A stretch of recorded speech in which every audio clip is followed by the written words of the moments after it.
This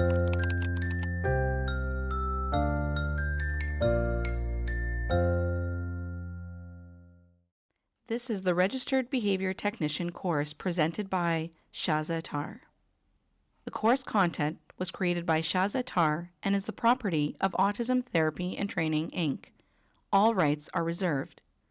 This training program is based on the Behavior Analyst Certification Board 2018 RBT Task List 2nd edition and is designed to meet the 40-hour training requirement for the RBT credential. The program is offered independent of the BACB. Remember, in each class, we will have our active listening, a quiz, and a competency assessment. Welcome to our Mand training class.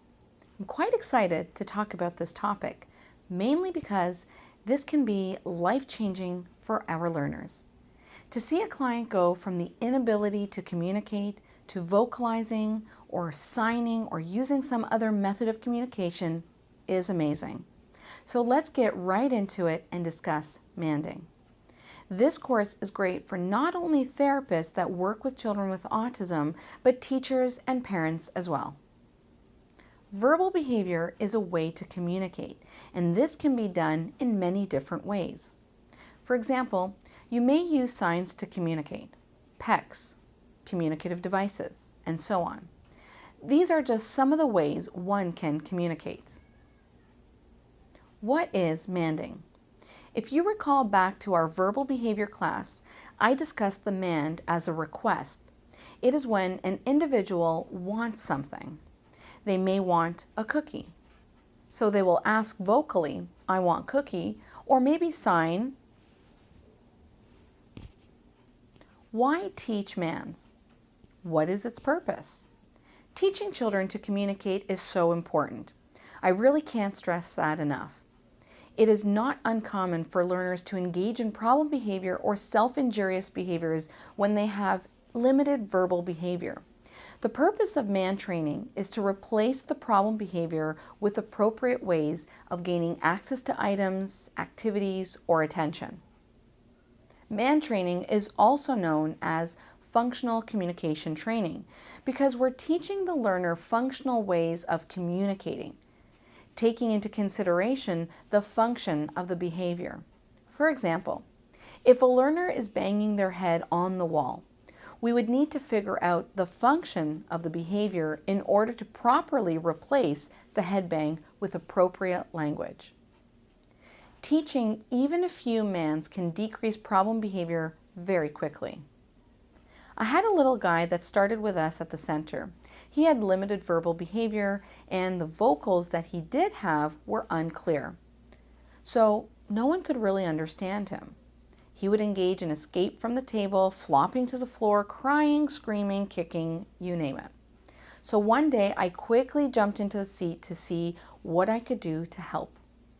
And he wanted his strawberries and crackers. So I quickly introduced signs to him, as in sign language. Within minutes, his problem behaviors had decreased and he began signing. Not every situation will be that way. Some kids need multiple trials and lots of practice before they begin to show independence. But he was so motivated for his reinforcers and had great imitative skills that he picked it up very quickly. Teaching a mand when the motivation is present is most effective. And actually, the definition of a mand is that it's under the control of the motivation. What this means is, if I held this cup of coffee in front of you and you were really wanting coffee because you're getting tired and really need that boost right now, and you asked me for it, this would be under the control of the motivation for coffee. But if I held that same cup of coffee after you drank 3 cups, you may just tell me that it's a cup of coffee. Your motivation is not there, which means it's not a mand, but rather a tact. So going back to the mand, the learner needs to really, really want it. Imagine you're in a country visiting for the summer and you don't speak the language. You're visiting a friend's house. They don't speak English. You're really, really hot. You're sweating. You're having a hard time breathing and really want them to open a window. You'll need to engage in behaviors to communicate open the window. You may try to open the window, but suppose it has a special lock and you couldn't do it on your own. You'll begin engaging in other behaviors to get the message across. You'll gesture to the window, maybe you'll fan yourself to show that you're really hot. Your motivation is so high that you'll do whatever it takes to send the message across. With our clients that don't have the verbal behavior, limited speech, or means of communication, whether they have autism or a speech delay, again, this isn't specific to autism, they may engage in problem behaviors to indicate they want an item. Many times when staff are working with a learner and they say with hesitation, the behavior happened and it was so random. Now, they know I always tell them behaviors are never random. There's always something happening in the environment that will impact a behavior. When we really investigate the situation, we notice the time of day the behavior occurred, which may have been close to the lunch period. So maybe the learner was hungry and didn't know how to ask. Defective Mands is when a client has an absent or weak Mand repertoire. So if a learner is unable to ask for things, they will engage in problem behaviors. For example, sometimes the therapists don't prompt a learner to the washroom, and the learner is engaging in problem behaviors. When we prompt them to the washroom, we find that these behaviors stop almost immediately. So the learner didn't know how to ask for the washroom. This is why when a learner engages in problem behaviors that seem random, I do the basic needs check. Did they eat or have they eaten? Have they been drinking water? Did they use the washroom? Are they too hot? Maybe too cold? Especially when they have defective Mands, to help us determine the root of the problem behavior. Researchers have shown that developmentally, the Mand is the first verbal operand to emerge. It directly benefits the speaker. It may lead to the acquisition of novel verbal and nonverbal behaviors, and it may serve to replace socially maintained problem behaviors. It has been studied quite a bit and continues to be studied. Skinner in 1957 defined the Mand as a verbal operant in which the response is reinforced by a characteristic consequence and is therefore under the functional control of relevant conditions of deprivation or aversive stimulation. Sundberg and Michael in 2001 recommended that Mands be targeted early in behavioral treatment. Much behavior analytic research has demonstrated that Mand training can increase Manding repertoires of individuals with language delays. As a result of this research, a number of behavior analytic procedures have been demonstrated to be effective in teaching children to Mand, that is, teaching learners vocalizations, using manual sign, picture exchange communication system, PECS, or other forms of picture exchange systems, and speech-generated devices. Studies have outlined the need to assess MOs. This can be done by doing a variety of preference assessments such as a paired choice or free operant. Other ways may be to look at how the learner reacts to a selected potential reinforcer. This would be capturing the MO. While other researchers manipulated and contrived the MO, one way of doing this has been by withholding reinforcers for a specified period of time prior to conducting Mand training.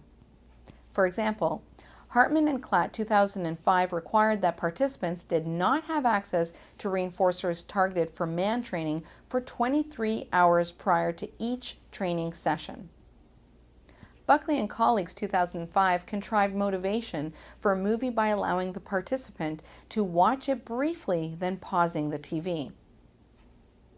Hall and Sundberg 1987 used an interrupted chain procedure. The individuals in the study, aged 16 and 17, which were deaf and had severe delays, were taught a chain such as making coffee. The terminal goal here was getting a cup of coffee. What they did once the teenagers had acquired the chain was they took out a part of the chain. So one element was missing. By removing this one element, the teenagers had to request for that item which was necessary to completing the task. and accessing the reinforcer. By removing that item, they contrive the motivation, encouraging and creating the opportunity for the teenagers to request. Capturing motivation to teach Mand will result in highest success. For example, if you're playing with trains and the child reaches for the train, this is your opportunity to have the learner Mand for the item. It is important to learn how to identify the EO and when the child gives you cues. In order for a Mand to be a true Mand, it needs to be under the control of the EO. Otherwise, the learner is simply echoing what you said or tacting the item. For instance, suppose your learner had a big lunch and you're running a Mand session after lunch, and you're holding pretzels and prompting the learner to say pretzel. So you say pretzel and the learner says pretzel. And let's say you give it to them, but then you notice they put it down beside them and don't consume it. Was that a true Mand? Or was that an echoic? In this case, it appears to be an echoic, so the learner is simply just saying the word because you are. Sometimes capturing the EO naturally isn't possible, and a practitioner is required to contrive motivation or the EO. Okay, before I go any further, let's do a secret word. The word is French fries. This is only because it's lunchtime here and the girls at work are eating fries and we can smell it in the office. So that's our secret word for now. Okay, let's move on. I discussed establishing operations and abolishing operations in our establishing operations class. As a refresher, I'll redefine it for you to set the stage. The Cooper text defines establishing operations as a motivating operation that increases the effectiveness of some stimulus, object, or event as a reinforcer. For example, food deprivation establishes food as an effective reinforcer. What this means is the item is now more valuable in that moment. As you can see, motivation will change from moment to moment. You want water when you're thirsty, so therefore you'll engage in behaviors to access water. Contriving the motivation is essential in our daily practice because we want to create situations for the learner to ask for those items. A learner will not always be thirsty or ask for reinforcers such as paint. We'll need to create the motivation for those items. To contrive motivation, the practitioner provides a sample of the reinforcer to build the desire for it, such as giving your learner a bowl of ice cream without a spoon. You're attempting to contrive the EO for a spoon by giving a preferred item that needs a spoon. Some other examples are giving the learner a toy without batteries, giving the learner paper without crayons, turning on the TV without volume, pausing the CD player at the learner's favorite part of the song. Remember, establishing operations, a child may want and like something today, but some environmental change may occur that no longer makes that item valuable in that moment. The value of the item changes from moment to moment. A practitioner needs to alter their teaching based on the child's motivation, or contrive new ways to get that motivation back. For example, if the target Mand is ball, well, bouncing a ball will most likely weaken the EO after a while, so finding other creative ways of playing with the ball will be crucial. Selecting appropriate targets that may have a longer lifespan or items that have multiple ways to contrive different situations will be best. Again, if my target is ball, I want to be able to play with ball and paint, ball and a basketball net, ball and water, and so on. You also want to remember, manding is all about the value of the item in that moment. A child may not request cookies after lunch because they're full. So be aware of when you're running your trials. A child may have a weakened EO for iPad after having free access with another therapist just before your session. Some children lose motivation quickly. If they have to ask for it or share it, they may no longer want it. Sometimes, if a child wants to hold the iPad all the time, and if you attempt to control it, the value of the reinforcer is weakened. A child that doesn't get what they want may withdraw. When a mand is not reinforced, it can be extinguished. The child may engage in self-stimulatory behaviors because they cannot access what they want. For instance, a therapist or parent that withholds a reinforcer to contrive a situation may find that the learner engages in head shaking, hand flapping, or rocking back and forth. Mand training should begin only when the instructor has gained instructional control, can control reinforcers without problem behaviors. For instance, if you hold the reinforcer or put it beside you, or if you give pieces of the reinforcer, the learner may engage in problem behavior. Long ago, I had a little girl that I was working with at a center. We all knew that when giving a reinforcer, we should give samples or freebies, allowing the learner to consume it or play with it for a short amount of time. Maybe give another freebie, then hold back slightly to start teaching the mand. So, I did that. However, this was a new little girl. She had been at the center for about 2 weeks, but a mand program was put into place immediately. Of course, I didn't know the learner very well. I pulled out her cookies for the first time because that's what her target mand was, and I broke it in half. They were mini Oreos. And that was the end of my mand session. She lunged at me, threw the cookies, and kicked and screamed. Luckily, my supervisor was there and she jumped in to help. What we didn't know was that she didn't like anyone breaking her cookies. Oops. Not a good way to start your mand session. So, before you begin, ensure you are well paired with your learner. Give reinforcers freely and non-contingently. Be sure your learner enjoys being with you, looks at you, plays with you well, and that they tolerate you. They tolerate you touching their toys, and they stay with you. If your learner walks away from you, doesn't take reinforcers from you, engages in a lot of problem behavior, doesn't look at you or smile, doesn't want you touching their reinforcers, then be careful not to jump into mand training very quickly. Before I get into actually showing you how to teach mands, I'd like to do 2 things. One, I'd like to do a Scrabble word, then talk about the steps for mand training. This is a big part of programming and something to keep in mind as an RBT. All right, let's do our Scrabble word. The word is enoki, E-N-O-K-I. This is a Japanese mushroom. All right, so let's go back into it. Now let's talk about the process of mand training. The first thing that you want to do is select items that you have identified as reinforcers or potential reinforcers. If you know that the learner enjoys bubbles and Play-Doh and spins, those would be great potential mand targets. Ensure the learner enjoys playing with those items and has interacted with them before. Ensure that you have been able to use these items several times during your session in the past. Once you've identified those possible reinforcers, the best step is to contrive the learner's motivation by providing freebies or samples of the reinforcer.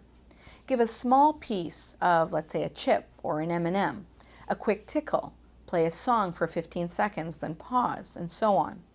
Now, you may have to do this 3 to 5 times before you see motivation.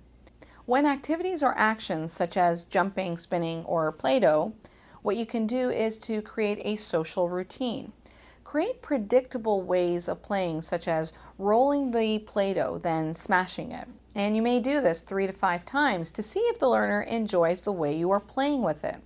Let me demonstrate this for you. So I want to show you how to contrive motivation. When you're doing mand training, the first thing that you want to do is really build that motivation for that item or activity. So if you were doing, spinning the child around, you want to give them a few freebies just to experience it, to see if they like it or not in that moment. You have to remember that manding is all about the motivation, and a pure mand or true mand is not a mand unless the EO is there and it's present. So if it's not, then it could potentially be attacked. and that's not what we want. And so by it being under the control of the EO, it means that they really desire it, they want it. So if we were doing, let's say, using an edible, I really want to make sure that they want that item, that they have the need for it in that moment. If they're full and let's say they just had a big lunch and I'm going to now offer them some food, well, the motivation is not there. So then that man would not be under the control of the EO, and it could potentially turn into a TACT. So I hope that makes sense for you guys. Again, go back to your notes to really practice this, but it's not even about, the test or, knowing just the knowledge. It's about really experiencing it when you're working with the client. So you want to contrive the motivation first to see if it's there, if the learner wants the item, if it's valuable to them in that moment. So here's an example. I have, let's say, my edible reinforcers. So I have a goodie that they like. Now, again, when you're using treats and things, you always want to think about ethics. If we're using things like chips or popcorn or chocolate or candy, you want to be very careful that you are not giving too much of an item so that it's not going to cause harm to their health. Having a couple of treats here and there, it's okay. If you're using juice, same thing. I had a client once that gave us 6 packs of juice. In each pack there was I think there was 12 per pack of juice boxes. And we said, okay, this is great. This is for the month. And they were like, no, this is for the day. He drinks about 4 to 5 juice boxes a day. And I was like, no way. We cannot give him that many juice boxes. He would usually go through a 12 or 24 pack of juice boxes in a day. And that's not ethical on our part. We can't do that. If the client wants to do that with their child, that's a different story. We can definitely talk to them about, health and stuff. But again, you want to really pay attention to the use of reinforcers, especially when you're using edibles. So here is an edible, and as you can probably see, it's very, very small. This is very big. So I would not give my learner this entire, Smartie. So what I would actually do is break it in half. And I would probably break it again. So I want it almost in little, this one turned into thirds, but sometimes you can even break it into 4 pieces. So it's almost like a little quarter size that you're giving them. That's the size that you want to give. So if I was, again, doing my Mand training, I'm going to provide that freebie just to contrive the motivation. They're going to consume that, Smartie.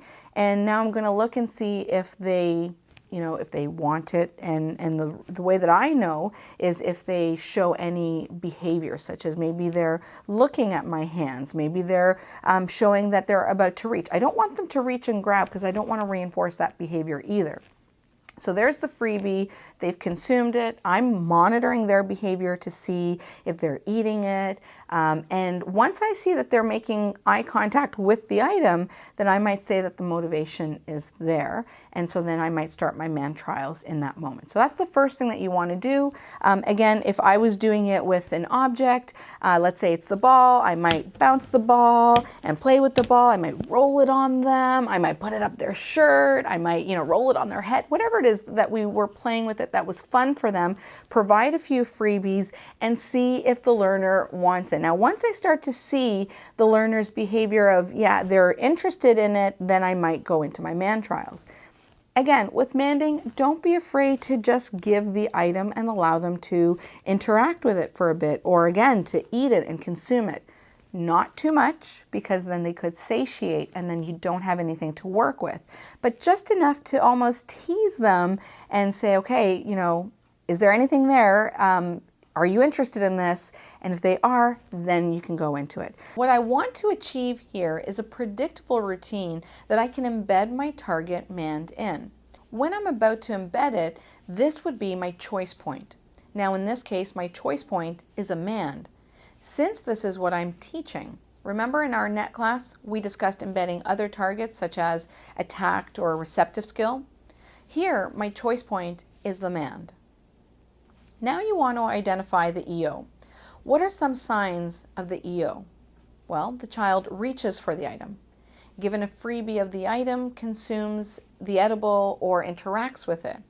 looks for or at the item, pulling your hand to do the action again, smiling, laughing, body language, for example, body movements when spinning. If you've ever given a learner spins, you'll find that if you stop, they'll start to push against your arms, indicating more spin. Building EO can take longer for some learners. Don't rush it just to hit the target, but learn to get better and faster at contriving the MO. Get to know your learner well by identifying reinforcers that work for you and the child. Watch your learner's reactions to the way that you play with items and how you interact with them. Don't forget, when you're playing with an item or activity, to have that social routine. Be sure there is some predictability to it, that you repeat it and that the learner is expecting it. To embed your target at the choice point. Here, you're looking for motivation for that item or action, and finally, to have variations to your play so that you can keep that MO going. Let me demonstrate a Mand trial with a learner. I want you to pay attention to the choice points. I also want you to notice how I transition from one activity with Play-Doh to another to keep the motivation going, ensuring that my learner doesn't satiate, and how I reinforce my learner's Mand. So we've talked about social routines, and it's that natural environment teaching where I'm playing with an item and we're having fun. We're talking about the item in context. Remember, with natural environment teaching, we might be tackling all our domains. We're tackling tact and interverbals and imitation and vocal imitation, Mands. In this specific when you're doing manding, the specific target will be a Mand target. So in this situation, I'm going to assume that it's ball. And so I'm going to create a social routine that would get the learner to want to play with me. And by doing that, I want to create this predictable way of playing that has this fun thing that happens at the end. So I might go, I might take their hand and go, roll, roll, roll. Right? So it might be, I might be doing something like that, where again, I'm doing something that's predictable, and then I get them to Mand. Now, I want you to pay attention to this. My target is actually not going to be ball, but it's going to be roll. So I might go roll, roll, roll. And then the learner says roll, and that's the Mand that I'm tackling, and that's my choice point. As you can see, as I'm doing it, I'm really watching my learner's behavior, and I'm looking to see if they're smiling, if they're enjoying this. And then when I go for that pause, which is that choice point right there, I'm looking to see if they'll say it, if they do, or they appear like they're about to say it, or they give me an approximation. Depending on what I'm accepting, then I'm going to provide the reinforcer and keep going and give them a few opportunities. If I were tackling ball, it would be something very similar. I might have maybe a toy where, something, I can't just have the ball alone. I'd want something a little bit more to go with it. And maybe I'm rolling the ball, and then, the learner, again, the target would be here that they're asking for the ball. But I've got to make it look fun so that they can then say, ball, or whatever the target is in that moment. So we're creating a predictable routine of play so that the learner can then request the item, and I'm going to pause right at that choice point. We're going to pause and wait for the learner then to say ball, or at least give me the opportunity to prompt the correct response in that. But you do want to create something so that they do say the name of the, you do want to create something fun for them so that they have that motivation for that item. But if I just held the ball here and I went, they may not ask for it because I'm not making it look like fun. So make this ball look like a lot of fun. And one of the things that I tell therapists to do is take this item and find 10 different ways that you can play with it. So if you could think right now, what are 10 different ways that you could play with this? Going to give you a few moments to think, just really think. So 1, you could roll it on the child's belly and just do one of those, and as if you're tickling them with it. So that's 1. You could put the ball in water and splash it in the water, and so that splashing in the water might be very reinforcing for them. And now they could ask for ball so that they could splash it in the water. You could have the ball in paint and then get paper and you roll it in the paint and then you roll it on the paper so it makes a nice print, especially with a ball like this because it's textured, so it would create that on the paper. What else could you do? You could take the ball and set up, bowling pins if you had some, or something that you could knock down and then roll it and all the pins knock down. You could throw the ball into a net. You could, bounce the ball if it's the type that could bounce. So there's a variety of different ways that you can play with a single item. And I think that's really the key when it comes to manding or with play, because again, if I just hold the ball there in front of them, I'm going to lose motivation very quickly over time. So I need to find as many creative ways of playing with ball so that they could ask for ball. And it's up to you to be creative and to think of those. So give it a try. I think I gave you about 3 or 4 different ways to play with the ball. Think of some more, jot them down, and then try them with your learner and see how you do. Okay, let's put it all together. Preparing for your Mand session is crucial. You need to know your targets, have an idea of how you'll teach it. Speak to other therapists about how they are teaching it, get ideas, and see if anyone is having any difficulty with it as well. Many therapists will get stuck here when it comes to running the Mand session and being creative. Therapy can be fast-paced. If it's slow, you'll lose your learner. You will lose your momentum and then feel like you're running around thinking of ideas. So don't let this happen to you. Again, practice makes perfect. Select targets that you've seen your learner play with but cannot request. I like to add those on the skill tracking form of the program so that I can remember. I might notice that Johnny likes to play with Play-Doh but doesn't have a way of asking for it. He often reaches or grabs for it. I add that to the list so I can get to it once he has acquired his other Mand goals. Work on your targets. You may have 3 to 5 targets depending on the learner. Don't work on things outside of your program. You'd put too many demands on the learner, which may result in problem behaviors. Imagine your learner had to ask for everything, and they are just learning how to communicate. They might stop engaging in verbal behavior altogether. Too much work for them. Your Mand session should be in the net. This doesn't mean that you can't do it at the table. It's not a structured form of teaching. Have a plan. If you're teaching your learner to Mand for ball, cookie, and jump, for trampoline, let's say, think of how you want to run your Mand session, how you want to run the targets. For example, ball, what will you do to get the learner to Mand for ball? Contrive motivation and do lots of trials. I bring the learner to the floor or table depending on where I feel like running my session. And of course, this can change halfway through my session or 10 minutes in. Nothing is written in stone here.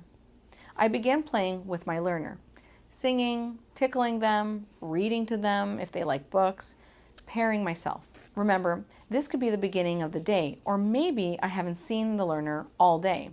It's always nice to pair again. Never jump into the chair and start contriving situations. Build up slowly. Now, time is never on our side, so you don't want to build your relationship for 20 minutes before you hit the target. This should really take a few minutes, maybe 3 to 5 at most. You really have to figure that out. Why? Because the goal is to teach, not pair. You've paired with this learner before. Now, if you're having issues with your learner, that's something you'll need to talk to your supervisor about or speak to the other therapist working with that learner to find out if they're having the same issues or if they're experiencing the same thing. So the learner has warmed up to you. You are both feeling like you're having fun. Now I can start contriving situations to get the learner to Mand for ball. As we're playing, the ball is near and I have my plan. I'm going to put the ball up the child's shirt, then roll it on their back because they love this. Then I'm going to roll it on their feet. I've never done that before, but I want to see if the child is going to like it or not or ask me to do it again. So I put the ball up their shirt and say, "Uh-oh, where did it go?" And so on. Okay, let me demonstrate this for you. But if I wanted to contrive the motivation for ball, because that's my target Mand, I don't want to just give it to the learner and be like, yeah, here you go, here's ball. I want to do it in a way where it's fun and interactive. And so I might, put the ball up their shirt and go, uh-oh, where'd it go? And then the learner would go like, ball, and I could pull it out. Another thing that I could do is I can, put it in a bin, and I can hide and say, uh-oh, where is it? Where is it? And if the learner wants to go for the ball, I don't allow them access to it until they say ball, and then I would give it to them. So contriving motivation is really about being very playful. It's about being fun. It's about finding very creative ways to get the child or the individual to man for whatever the item is. And again, it depends on the skill that you're working on, but you want to build that motivation. Another example is if I was teaching the learner to say, are you okay? I might pretend to be walking and bump into the table and go, ouch, ouch, ouch, ouch, ouch. And I've contrived the situation now for them to say, are you okay? But you have to put them in very realistic situations. If I was teaching a learner to engage in social behavior, things like, bless you if someone sneezed or, something like that, then I might, again, pretend to sneeze or someone sneezes in the room, and then I would say, oh, let's say bless you. And they would learn it in that situation. So contriving motivation is very important. And when you're doing it with items, this is a very creative and fun way that you could do things. You can hide things. You can put them in boxes. Again, just be very playful and think about different ways of playing. And I always say, if you're going to play with one item, find 10 different ways of playing with that item. Don't just pull at the ball and hope that they'll ask for it. You want to have something that really, that you could do multiple things with it. So I could do the ball and paint, the ball and shaving cream.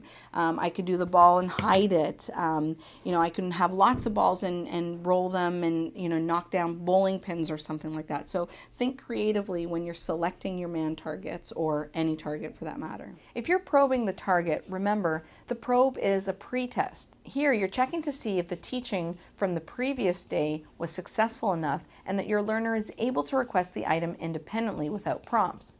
So you need to ensure that you don't say the name of it. Don't say, where's the ball? Because then the learner might say ball because you said it. The reality is that was prompted, and we cannot score that as a yes probe if you're collecting that data.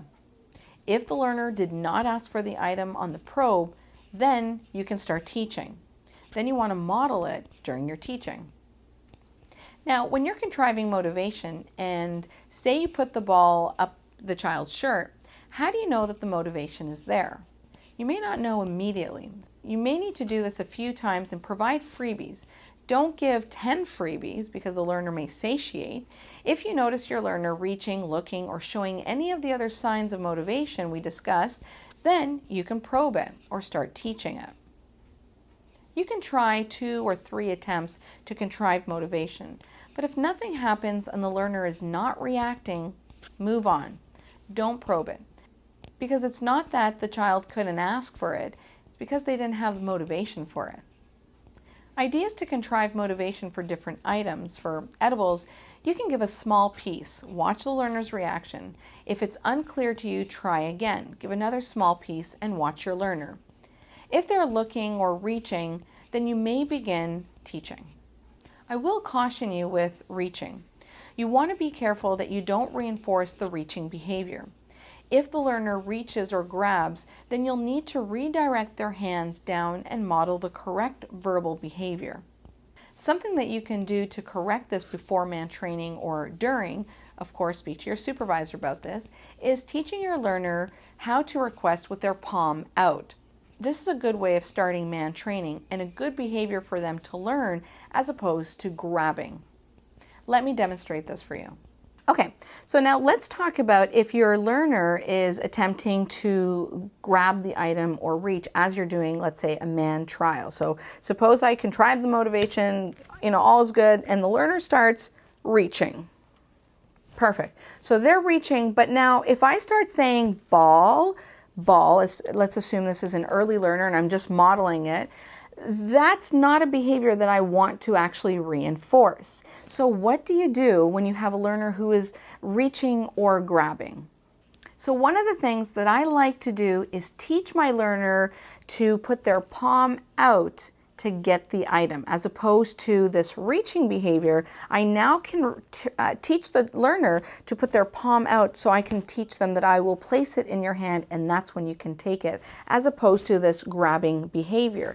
So that's something to keep in mind. Again, we can gently redirect their hands, or we can, if let's say they were going in for that grab like this, I could quickly just take their hand and gently turn it over and then show them the correct way of taking the item. So that's one way of helping your learner not grab, or so that you're not training that as part of your manding teaching trials.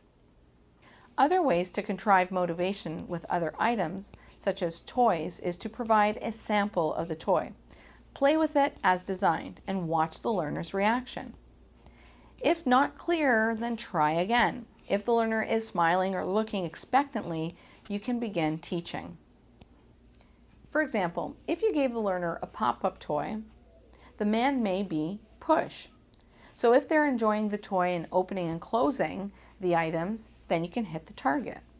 We need to start teaching. So now we know how to get the motivation.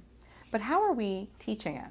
Are we doing vocal Mand training, sign language Mand training, picture exchange communication system, assistive devices or communication devices?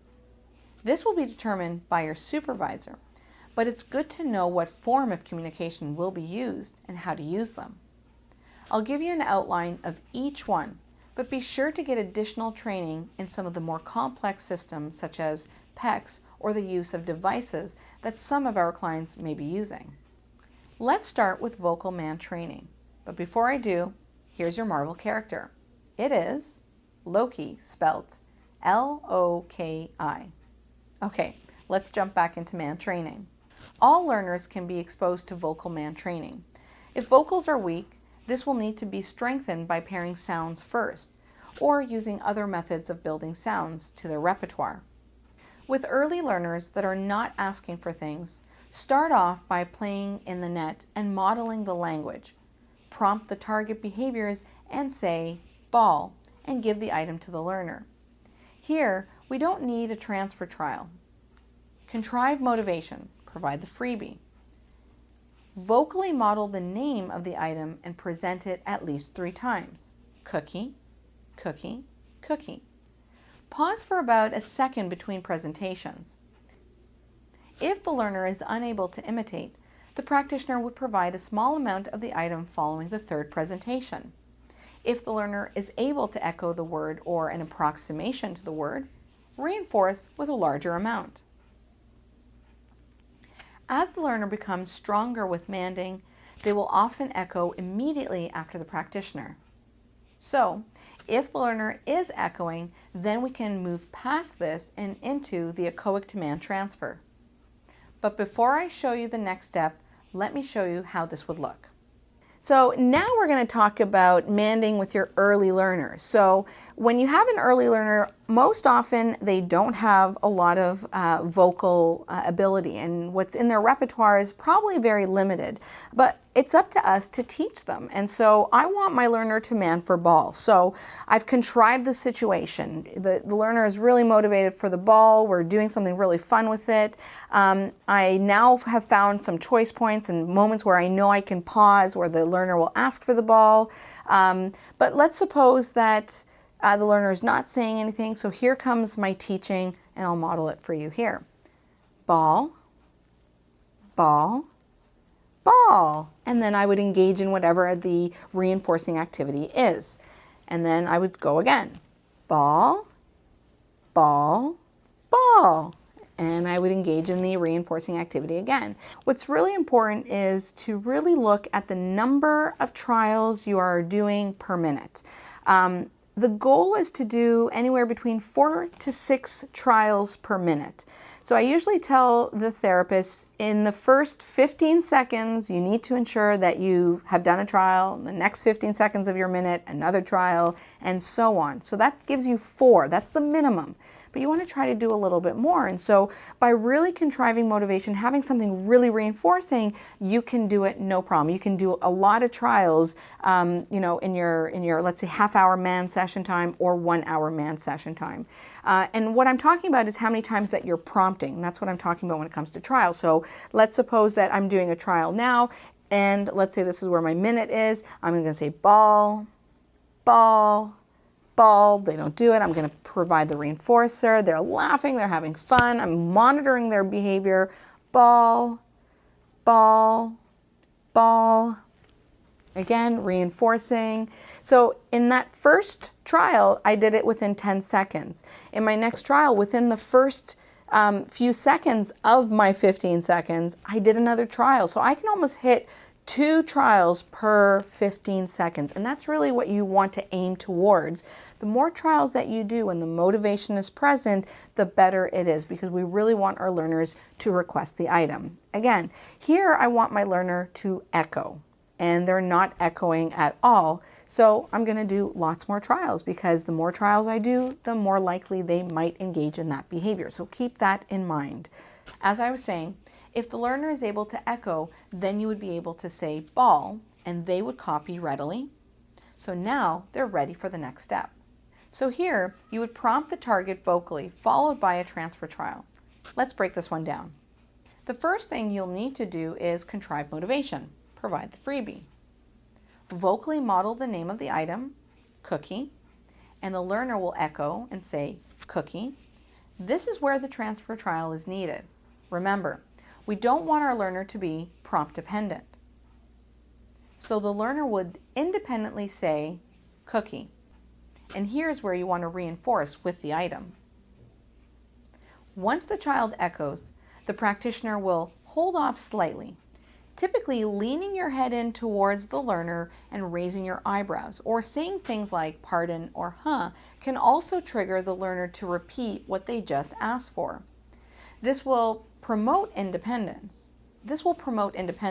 But remember to fade these as well so the learner is not dependent on them. Also, if your learner echoes those phrases, you can fade them immediately and stop using them, since it may cause some confusion. Let's see how this would look. So now let's talk about when you're doing Mand training, and this could be with an intermediate learner. It could also be with an early learner that's now starting to echo. So this is where you're getting some of the echoing behavior. And I would say something like ball, ball, and they echo. Ball. And now what I want to do is, because that's a prompted trial, I don't want to reinforce on that prompted trial. I'm going to wait and give them this expectant look for them to then say it on their own. So let's take a look at how this is going to look with an intermediate learner or an early learner that's now starting to echo. So I'm going to say ball, they'll say ball right away, and then I'm going to give them that expectant look, waiting for them to do that independent trial on their own. Okay, here we go. Ball, ball, ball, ball. And as you can see here, I gave that look of, you know, I need you to say it again, or what was that kind of look? And I lean forward, my eyebrows go up a little bit, and that signals to the learner, like that kind of response. You can say things like, however, when you embed those kinds of prompts, even that expectant look, we have to try to fade those out as quickly as possible, because then they get built into our transfer trial. So let's go through this again. So my prompted trial is me saying ball. They need to echo, ball, and then I'm going to run the transfer trial with this expectant look, ball, and then I'm going to say ball and give it to them. So that's how you would run a Manding trial. As I mentioned, we don't want our learner to be prompt dependent. This is when a learner relies on cues to engage in the behavior. For example, when a parent or therapist says, "What do you want?" and does not fade this verbal stimulus, a child will depend on that in order to say, "I want cookie." Here are some tips. Provide small pieces of the food item, a mini Oreo cookie, maybe broken into 4 pieces. Provide short durations of the activity or toy, 15 to 30 seconds. If your learner produces the target mand independently or articulation of the word is clearer, provide a larger piece or more time with the activity. Target selection. Select mands that are not all in the same category. For example, all food or all activities. You want the variation so that during your mand training session, you can switch around. If you were doing all food items and your learner was full, then you'd be stuck.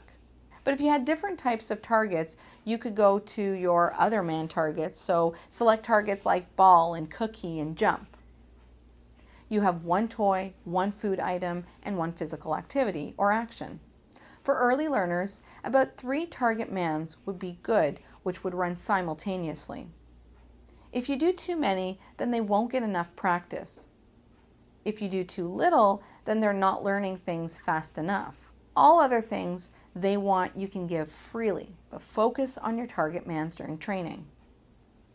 If your learner wanted their target item outside of a mand training session, I would encourage that you go with the motivation. For early learners, be careful not to select things that all sound the same, such as ball, banana, and book. Select things like ball, juice, and cookie, all sounding different. For intermediate or advanced learners, select 5 or more mands. You're probably considering using fuller sentences here, such as eat cookie or I want cookie. You also want to avoid using the phrase I want for everything. I would vary the types of phrases you teach. You can start off with pivotal words such as eat, play, drink. These would be verbs that would connect to other nouns. For example, eat cookie, eat chip, eat pretzel, and so on. For more advanced learners, they should be using sentences like, can I have a cookie please? I want a small one. Red marker please, and so on. Think about your targets, the learner's level, and the age-appropriate targets. Be sure to speak to your supervisor about target selection based on the design of the program. Looking at the objective of the program will help you select your targets. Select mands that are enjoyable to your learners, such as cracker over carrot, if carrots are non-preferred. Be mindful of your mands and how much the learner may consume. For example, if the mand selected is cookie, overuse may be unethical. One of our ethical codes is to ensure we're not using harmful reinforcers. Giving cookie all day would be considered unethical, in my opinion. Eating cookie all day could result in health issues, and that is something we want to avoid. When using a vocal prompt during the transfer trial, such as huh or pardon, some learners may echo it or depend on it. Try to fade this quickly or eliminate it altogether if needed. Some children engage in a double mand because they expect the transfer trial. The learner will ask for the cookie twice in a row. For instance, they may say something like this, I want cookie, I want cookie. Be careful not to reinforce these. Many children, when first learning to vocally mand, will use approximations to the target word. Be sure to accept those and shape them over time. You can set the target approximation, and as the learner gets better, you no longer reinforce the other less accurate production and start accepting and reinforcing the better and more accurate production until you reach your terminal goal. Always remember, independence over accuracy. What I mean here is if the learner produces something close to the target mand and did it independently, reinforce that and celebrate their independence. They can learn to be more accurate with their pronunciation later as you shape this behavior. Children learning to mand will produce errors during teaching. This is known as scrolling. They will often go through a variety of words, almost searching for the correct response that will lead to reinforcement. Be sure not to reinforce at this point. You will need to stop the learner for a moment, model the correct word, then reinforce. Manding using eye contact is essential. Eye contact, period, is essential. If you're teaching your learner to request, you should be waiting for that eye contact or prompting your learner to look at you. Social behavior is something that should be taught from the start. Remember, social routines? Well, this is where it starts. One of your choice points may be eye contact, and you can establish this behavior from the start. When we ask for things, we always look. And so it's important to teach our learners that social behavior. Let me show you how this can be done. Now, when you're doing Mand training, one of the most important things is eye contact. I'm waiting for my learner to look at me before I give them the item. Now, sometimes your learner may not look at you, and that's a bit of a challenge because if you hold off too long, then you're not reinforcing the Mand. So what do? So I'm going to recommend that you speak to your supervisor about this so that you can work it out with that learner and figure out how to embed that eye contact in there. But one of the things that I like to do is if I'm doing the Mand training, I'm going to hold off a little bit until I get that eye contact. Most often, when you hold off a little bit, the learner will look at you like, hey, where's my reinforcer? And that's when you can deliver. So let's give that a try. Ball. Ball. Ball. Good job. All right, now we're going to do it with a full sentence because you're a big boy. I want the ball, please. I want the ball, please. I want the ball, please. Sure. Nice asking. Can I play with it? What if your learner is not vocalizing?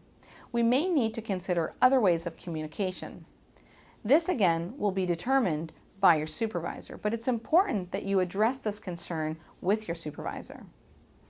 Let's talk about signs, but before we do, let's do a Scrabble word. The word is eft, spelt E-F-T, and this is a newt.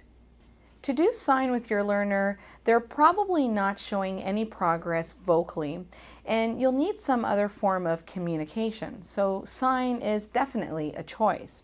I like sign language because I've seen the positive impact it has had on vocal language, which is similar to what research has shown. Sign is good for learners that have strong motor imitative skills. Carbone 2010 found that prompt delay and vocal prompting can be implemented with manual sign language to produce an increase in vocal responses in children with developmental disabilities who emit few vocal responses. It did not support the concerns that manual sign language may suppress vocal responses in minimally vocal children with developmental disabilities. His study found that the combination of manual sign language and vocal responses increased the likelihood that the verbal behavior of the child would effectively control the behavior of the listener. For example, some listener behavior may come under better control of the manual sign, and others may respond more effectively to the vocalization. In 1976, one study found that American Sign Language that was taught to a 5-year-old nonverbal boy with autism was successful in increasing vocal speech. In 1984, a study looked at the importance of imitative skills and language production. They looked at children that had good imitative skills versus children that could not imitate. What they found was good imitators acquired receptive speech, whereas poor imitators typically did not. Both groups acquired receptive signs. The results were discussed in terms of the role that imitative ability may play with respect to language acquisition in this population. In 1988, Yoder and Layton looked at interaction effects of training condition and pre-treatment elicited verbal imitation ability when predicting spoken language use during language training of 60 children with autism that had minimal verbal skills. There were 4 conditions: speech alone, sign alone, simultaneous presentation of sign and speech, and alternating presentations of sign and speech training conditions. What they found was that speech alone, simultaneous presentation, and alternating presentation condition facilitated more child-initiated speech during treatment than did sign alone condition. In 1988, Layton looked at 60 moderate to severe children with autism that were randomly assigned to one of the 4 treatment conditions. They were divided into high and low verbal imitators based on verbal imitation performances. The results indicated that the high verbal imitators did equally well in all 4 treatment conditions, while the low verbal imitators did poorest in the speech alone condition. Words or signs learned were retained for 3 months after treatment, regardless of the treatment condition or level of the imitative ability. The use of sign language to facilitate the communication of children with autism has been a topic of interest for many years. Some argue that teaching sign language to children with autism may provide them with a mechanism for communication, even if it's limited. Others may argue that the use of sign language serves as a mediator for development of oral communication skills once the child recognizes the social value of language, and some may call it a crutch, and the development of language may be impacted in a negative way.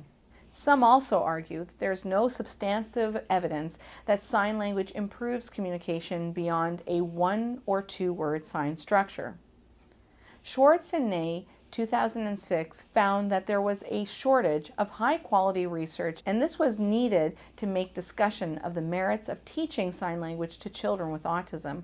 With this being said, in the years of my experience in working with children with autism, I've used sign language and found some exciting findings. We always use the sign with the vocal model. It was never presented in isolation. This may definitely be a factor in the success of its use. We always ensure that the learner has strong imitative skills, which are another major factor in the success. So every learner is different, and it's important that you and your supervisor have these discussions and go back to the research to see what you can find that will benefit your client. The practitioner must contrive motivation, providing a freebie, model the sign of the item, prompt the learner's hands to sign the target and say the target word. On your final presentation, give the reinforcer and say the target word. Let me demonstrate this for you. So this is for an early learner. Let's take a look at how you would actually run the trial. Ball, ball, ball, ball. Okay, so as you can see, each and every single time that I gave them the ball, I said ball, or that I signed ball, I said the word ball. That's very important. The other thing is I modeled it, I did hand over hand, I gave it to them, and I signed ball again. So that's for a very early learner. Now let's do it as if it was a model prompt, and I'm going to sign it, they're going to copy, and I'm going to do my expectant look and do my transfer trial. Here we go. Ball, ball, ball, ball. Good. So as you can see here, again, I modeled it. They copied the action, but I don't want to reinforce there because that's just a prompted trial. I want to get an independent trial, so I'm going to wait and look at them expectantly. They're going to say it again, ball, or sign it again, ball, and then I'm going to deliver the reinforcer, and I usually like to sign and say it one more time. So that's how you could do it with a learner who's starting to mimic your behavior. So that's excellent. Target selection, similar to vocal mands, select mands that are not all in the same category. For example, all food or all activities. For early learners, select about 3 target mands. For intermediate or advanced learners, you can select 5 or more mands. Select mands that look different and in different positions in relation to the body. Avoid targets like cookie, ball, and movie. Why? Because if you noticed, ball, cookie, and movie are using the hands in the same position and location, which can get very confusing for learners and therapists if the learner is not clear with the sign. What if your learner did this? Is that movie, cookie, or ball? So pick things like ball and water. Again, these would need to be things your learner likes, so you may need to modify your signs and, of course, accept approximations to those signs. Your learner may have a challenging time producing the sign water with 3 fingers like this, and may only bring their index finger to their chin. So of course, you can always accept independence over accuracy. Use the learner's right hand to do the movement. Be sure the team is consistent with the hand they prompt. If one therapist prompts the right hand and the other therapist prompts the left hand, this will get very confusing for the learner, and you'll find that your learner will sign with both hands. So here is a demonstration of how you can prompt effectively. The way I train everyone is your left hand will prompt the learner's right hand. Let me show you. Now with PECS it's different. There might be specific training that you get, and I would advise that you speak to your supervisor about PECS or any other communicative device that you might be using. But for sign language, one of the things that I like everyone to really focus on is when you are signing the item, you want to use the correct hand when you're prompting the learner and when you're modeling it. So let me explain. If I was doing the sign for ball, that's pretty easy because I'm using both hands. But sometimes I might be signing something like water. Now I use my right hand to sign, and most often a lot of the signs happen, the action part happens with the right hand. The supporting hand might be the one, the left hand is the supporting hand. So that's something just to keep in mind when you're working with your learner. But the important thing when it comes to your learner is what hand you get them to sign with. So if I wanted to sign water, I could model it with my right hand, but then when you go in to prompt them to do it, chances are if you use your right hand to prompt, you're actually prompting their left hand. Now, that's a problem if you are doing it with their left hand while another therapist is doing it with their right hand. So you're going to get a learner who starts doing one of these. So be very careful with which hand you're prompting. So what I like to do and what I train everybody to do is just use your left hand. So I might go water, with my left hand, take their right hand and sign water. And then you can do it that way. That's just a little trick that we use to help everybody use the right hand. Children with autism may scroll during training. This is when the learner signs one item, then another, almost searching for that sign that they want. Some will often say that the child is self-correcting. Be careful not to reinforce this. Place the child's hands in a neutral position so that you are not chaining the incorrect response with the correct response. For example, put their hands on their lap and wait about 3 seconds, then prompt the correct sign. Let me demonstrate. So sometimes when you start teaching sign language, or even when you're doing vocal man training, your learner will start to scroll. And scrolling is when the learner goes through the words that they've learned or the signs that they've learned to access the reinforcer, which really tells us that this item is still not under stimulus control. And so what you might see is something like this.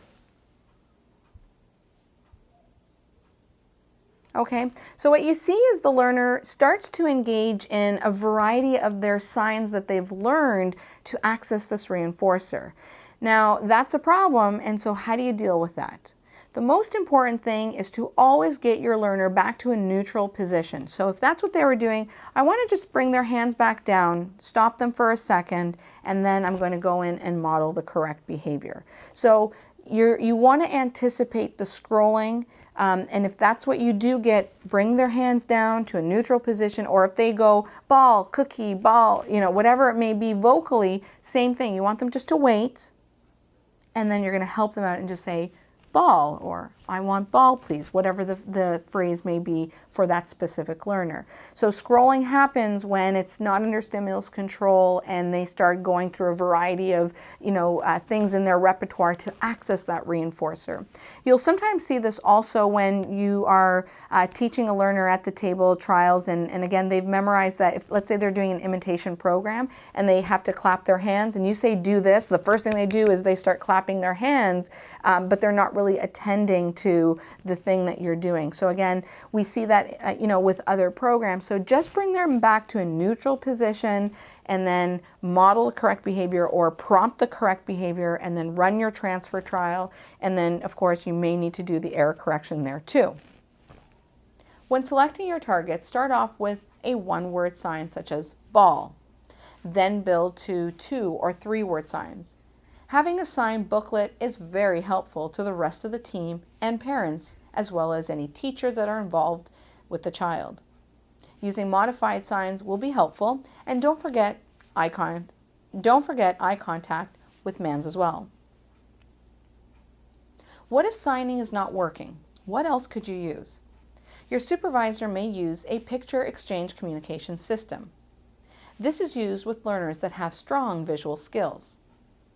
Picture exchange communication system, also known as PECS, This is a system that involves exchanging a picture for the item.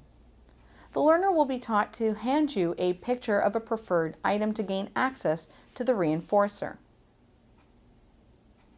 First, you may want to teach your learner to select the target picture, such as cookie. Always name the item.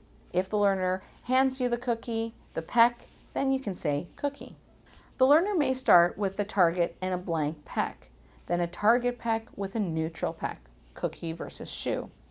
Pecks can be placed in the binder. Be sure to have an inventory of reinforcers and select items that your learner enjoys and uses often. Learners may also use a communicative device. There are many apps out there. The learner is taught to point to a picture on the screen to gain access to the item. The learner will often memorize the location of the item associated with it.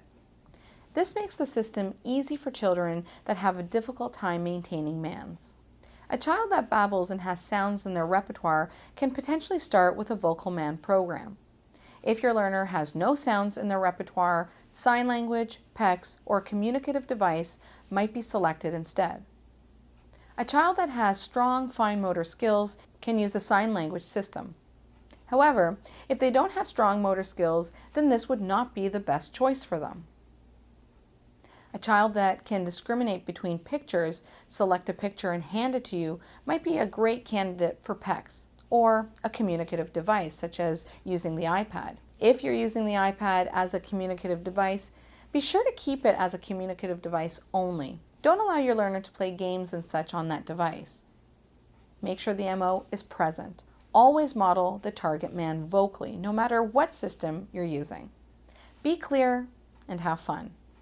Manding can be graphed using prompted versus independent. Prompted if the learner requires your assistance to request, such as a verbal prompt. Independent if the learner requested the item without your assistance. However, speak to your supervisor about the way to collect and graph your Mands. Let me model how you can collect your Mands during a session. So now let's talk about data collection. When you're running your Mand training, it's really important that you collect data. So what I like to use is these little guys, tally counters. So they come in all sorts of colors. They could be silver. I like to get the colored ones just to make life a little colorful and fun here at the center. And what we do is we actually tie them onto our belts, or we have little fanny packs, and they put these on their belt line. And it's just easier to collect the data because I don't have to worry about holding them constantly. So they're on my belt line, and I'm working, we might be doing spins or ups or jumping on the trampoline, and rather than worrying about where my clicker is, it's right on me at all times.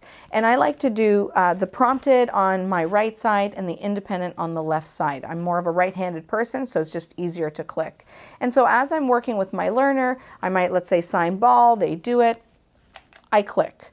I do another trial, ball, I prompt them, they do it, I click, and so on, and I keep clicking. Now, if they do it independently, and let's say I have the ball and they suddenly sign for ball, that's where I go for my other clicker and I click my left-hand side clicker. And I start collecting prompted versus independent trials. So I might do 50 prompted trials in my half-hour session, and then I get, let's say, 6 independent trials. Now, if we, again, when we're graphing this and we're taking a look, we might graph the prompted versus independent. You guys might turn it into percentage data, depending on how you guys graph it, that you would speak to your supervisor about how you do it. We like to graph it as prompted versus independent. And so on the graph, you'll see the prompted, and then you'll see the independent, let's say, low. But eventually what you want to see is that crossover where you see the independent is up higher and the prompted is lower. So you don't have to prompt as much. That's really where you want to go. When you're doing your trials, and if in a half-hour session you're only doing 50 and they're only doing, let's say, 6, that may not be enough. So you might say, well, in a half hour we got to get to 100 trials so that we might be able to get 12, or we might be able to get then more. So think about that when you're doing your, when you're running your Mand session and you're taking your data. The other thing, when we're running our Mand trials, we embed all our trials together. So if I was working on 3 different targets, ball, cookie, and spin, I'm counting all of them on that one clicker for the prompted, and the same thing for the independent. And I'm just graphing the number of trials that I'm doing and the number of independent ones that they're doing. So you need to be attentive to which one you're doing. Don't just do all ball and don't do jump and cookie. Otherwise, the data would be skewed, that you're only looking at one target but not all 3. So I like to vary it, and the reason why we like to have 3 to 5 Mands is because if I'm doing ball and they don't show any motivation there, I can go to another target and I might do cookie, and then I might switch to jump, and then I might go back to ball, jump, cookie, cookie, ball, jump, and so on. I just keep varying it within my Mand session time so that the learner doesn't satiate and I have something to work with. So those are just some key points and ideas and thoughts for you guys in regards to Mand training. And I hope these tips will be helpful for you during your Mand training session. Do practice and have lots of fun when you're doing Mand training. As the learner becomes more independent with their Mands, which is asking for the item in sight, you may now be looking at counting spontaneous Mands. These are requests that are done when the item is out of sight. For example, the water is in the learner's backpack and the child asks for water. Any Mand you prompted, count as 1 and continue this throughout the day. Any Mand the learner does without your assistance, count as 1 and continue this throughout the day. You can count per day frequency or by hour rate. Here's an example of a graph that you might see. You'll see that we've been collecting data on the use of Proloquo to Go 2-word Mands. The graph shows the independent and prompted. The green line is the independent Mands and the blue is prompted Mands. As you can see, the independent were quite low. You can see that the program was revised and we introduced vocal Mands. The next graph shows that the independent Mands have increased and have surpassed the prompted Mands, which means that vocal Mand training was more effective for this learner. The next graph shows sentences were introduced. You can see that the data has dropped significantly. But that's normal since we're teaching a new skill which requires more effort. Collecting this data will help us understand how many times the learner is asking in a day or hour. How many times should a learner ask in a day? Well, think about it. How many times do you ask for things in a day? Lots, and lots, and lots. So realistically, your learner should be asking hundreds of times per day, which means you need to be prompting hundreds of times per day. What if your learner is not progressing in their Mand program? There are many factors that may impact this. Speak to your supervisor about this immediately, but you can as an RBT look at the number of trials your team is doing and look at the learner's motivation.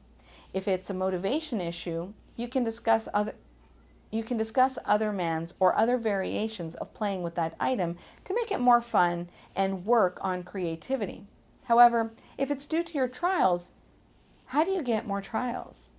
So research has noted that vocal language is the most long-term socially accepted Mand form, but training initial Mands using alternative modalities such as pictures or sign may be necessary.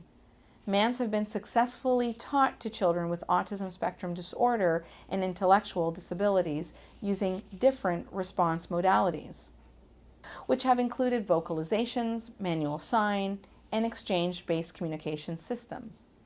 The decision about Mand modality is often made by individuals involved in the treatment planning.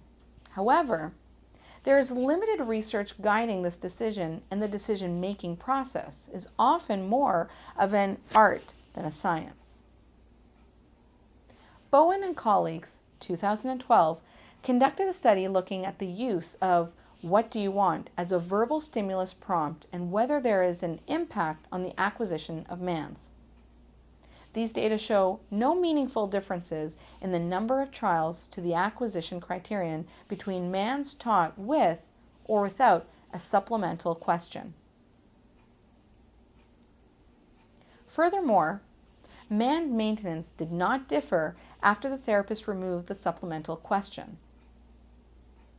Although authors have cautioned against the use of a question during Mand training, the results did not appear to show that. In my years of practice, that was one of the things we were cautioned about quite a bit, as children become prompt dependent. I think what this tells us is we need to be aware of our learners. Sometimes early learners acquire Mands better and faster without the verbal stimulus, while intermediate learners, we can use "what do you want?" Something that you can discuss with your supervisor specific to your learner. Well, we've talked about a lot. Let's do the quiz and finish off for today.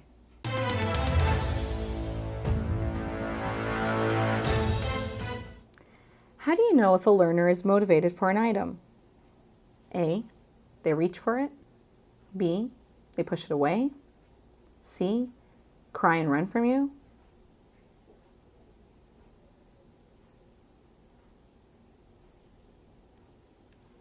And the correct response is A, they reach for it. How do you know if a learner is motivated for an item? A, push it away. B, laugh and smile. C, cry and run from you.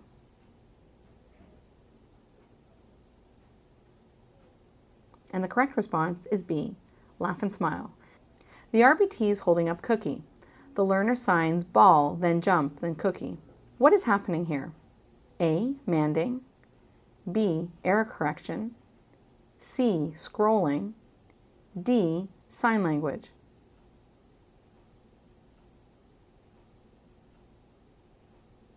And the correct response is C, scrolling. The RBT places a picture on the table. The learner picks it up and hands it to the RBT. The RBT says ball and gives ball. What system of communication is being used here? A, PECS, B, vocal, C, communicative device, or D, sign language?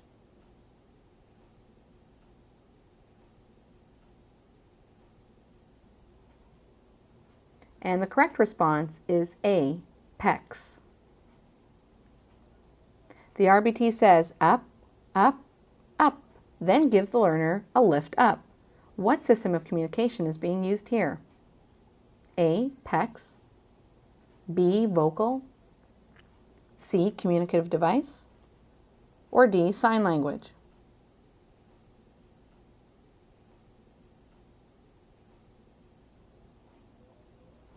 And the correct response is B, vocal.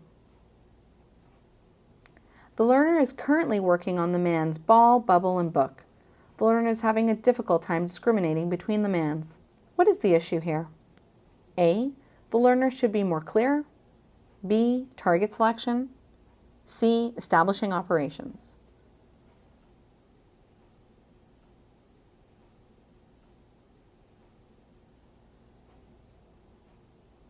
The correct response is B, target selection. Way to go! The learner is using both the right and left hand to mand water. Why do you think this is happening? A, the learner likes to use both hands. B, the learner is ambidextrous. C, both hands were reinforced. D, nothing is wrong here.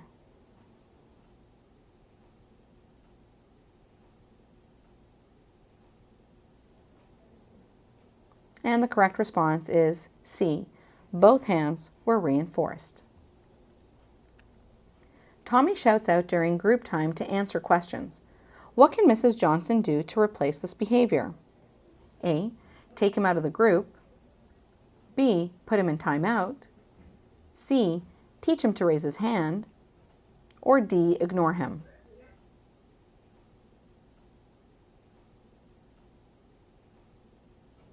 And the correct response is C, teach him to raise his hand. Linda doesn't like eating her sandwich and will throw the sandwich on the floor. What can be done to replace this behavior? A, teach Linda to say no thank you. B, teach her to ask for an adult's attention appropriately. C, teach her to raise her hand, or D, ignore her.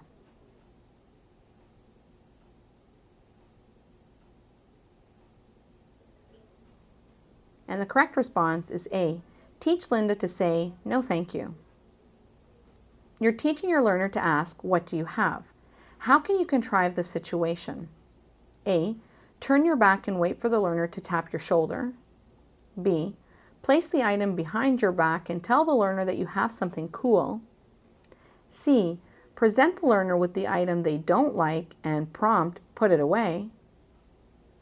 Or D, pretend to bump into the table and say, ouch.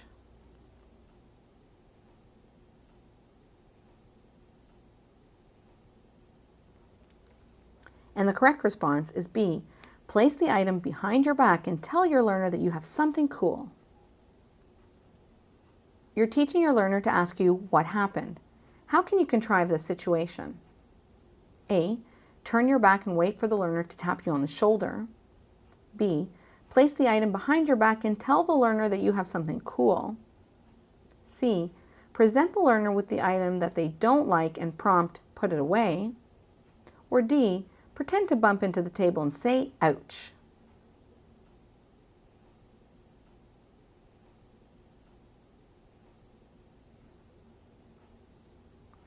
And the correct response is D, pretend to bump into the table and say, ouch. Linda doesn't like doing puzzles, coloring, or other activities similar to these. She will often push them off the table.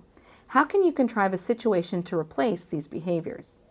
A, turn your back and wait for the learner to tap your shoulder. B, place the item behind your back and tell the learner you have something cool.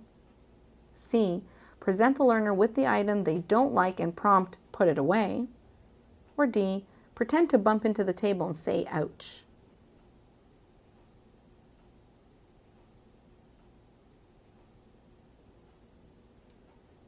And the correct response is C, present the learner with the item they don't like and prompt, put it away.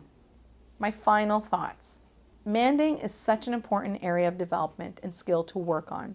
So if your learner is not doing any type of manding, be sure to speak to your supervisor about that.